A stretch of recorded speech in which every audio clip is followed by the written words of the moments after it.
Sejauh timur dari barat, Engkau membuang dosaku. Tiada kau ingat lagi pelanggaranku.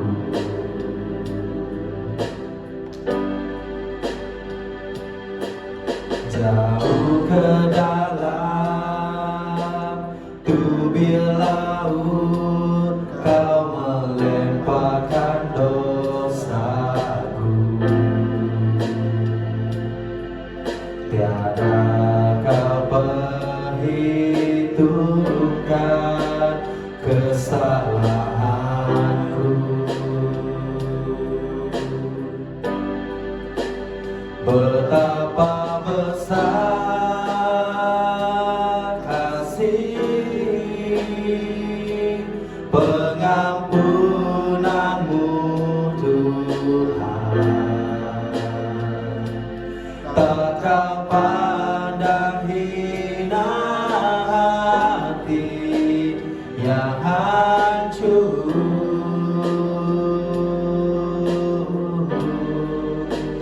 Ku berterima kasih kepadamu ya Tuhan. Pengampunan yang kau beri, pulihkanku.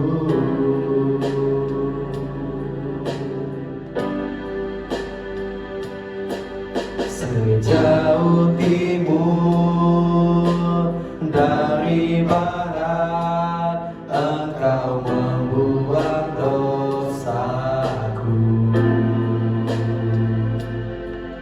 Tiada kau ingat lagi pelanggaranku.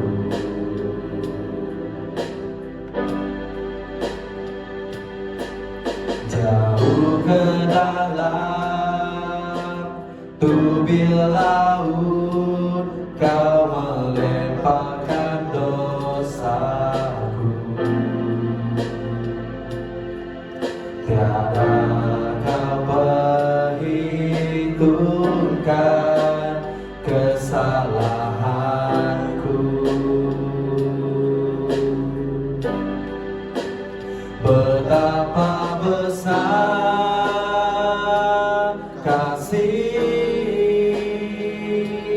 pengampunanmu, Tuhan. Tak kau pandang hina hati yang hancur.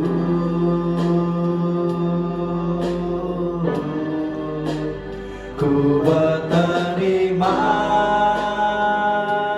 kasih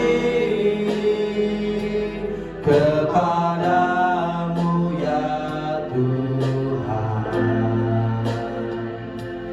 Pengampunan yang kau beri, pulihkanku. Pengampunan yang kau beri, pulihkanku. Pengampunan yang kau beri, pulihkanku.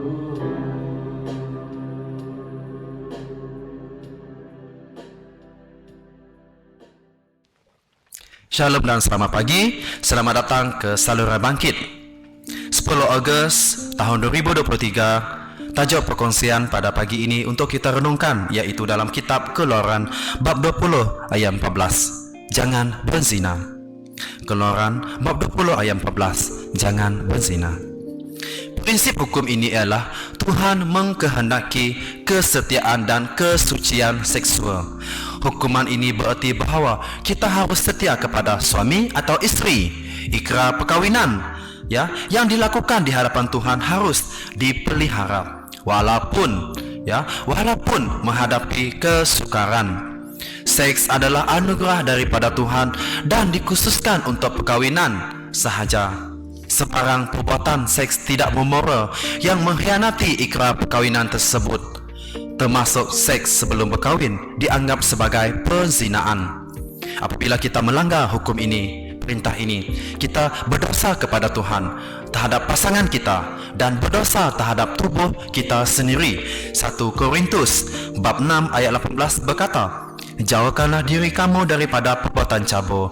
Semua dosa lain yang dilakukan orang tidak dilakukan terhadap tubuh mereka, tetapi seseorang yang melakukan perbuatan cabul berdosa terhadap tubuhnya sendiri.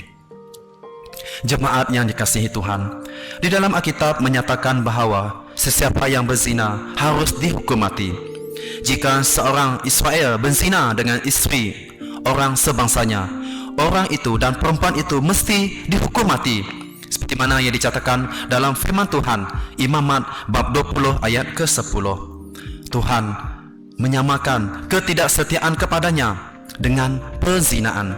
Pada masa pemerintahan Raja Yosia, Tuhan berfirman kepadaku, sudahkah engkau nampak perbuatan Israel?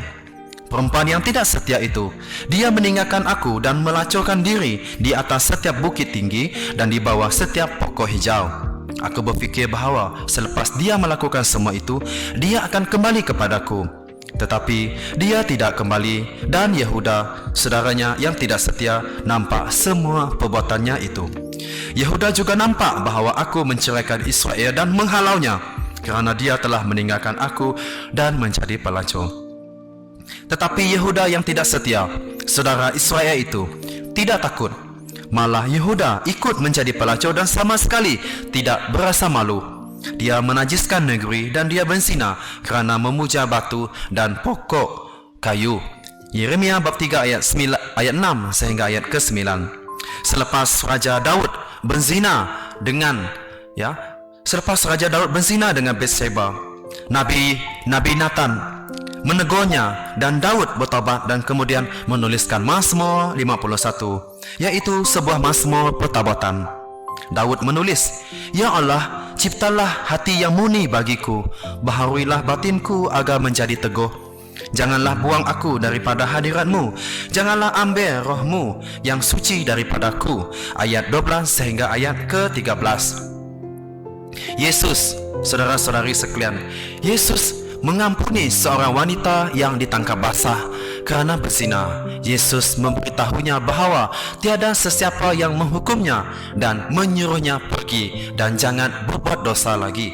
Dalam Injil Yohanes bab 8 ayat 10 sehingga ayat ke-11, Yesus mengajar, sebenarnya Yesus ada menyentuh ataupun mengajarkan tentang hal berzina ini. Matius bab 5 ayat 27 sehingga ayat 28. Yesus kata, kamu sudah mendengar ajaran seperti berikut, jangan berzina. Tetapi sekarang aku berkata kepada kamu, sesiapa memandang seorang wanita dengan perasaan berahi, orang itu sudah berzina dengan dia di dalam hati. Yesus juga berkata, ketahuilah, sesiapa menceraikan istrinya kecuali kerana perzinaan, orang itu berzina jika dia berkahwin lagi dengan wanita lain. Matius bab 9 ayat 19. Jadi saudara-saudari sekalian, demikian juga dalam Injil Matius bab 5 ayat 31 sehingga ayat 32. Yesus berkata lagi, dia kata begini, ada juga ajaran yang mengatakan, sesiapa menceraikan istrinya, hendaklah orang itu memberikan surat cerai kepadanya. Tetapi sekarang aku berkata kepada kamu, sesiapa menceraikan istrinya kecuali kerana perzinaan, orang itu membuat istrinya berzina jika wanita itu berkahwin lagi. Orang yang mengahwini wanita yang diceraikan itu berzina juga. Dalam undang-undang Yahudi, seorang lelaki atau perempuan dibenarkan menceraikan istrinya atas apa-apa sebab. Ajaran Yesus mengejutkan para muridnya. Mereka meresponi dan berkata, pengikut-pengikut Yesus berkata kepadanya, jika demikian halnya dengan kehidupan suami istri, lebih baik tidak berkahwin. Matius bab 19 ayat 10. Paulus mengajarkan bahawa pengabdian oleh pasangan yang tidak percaya juga merupakan alasan untuk penceraian. Dalam 1 Korintus bab 7 ayat 15 berkata, "Tetapi jika seorang yang bukan Kristian ingin meninggalkan istri atau suaminya yang Kristian, biarlah dia berbuat demikian. Dalam hal yang demikian, suami atau istri yang Kristian itu bebas membuat pilihan, tetapi Allah mahu kamu hidup berdamai."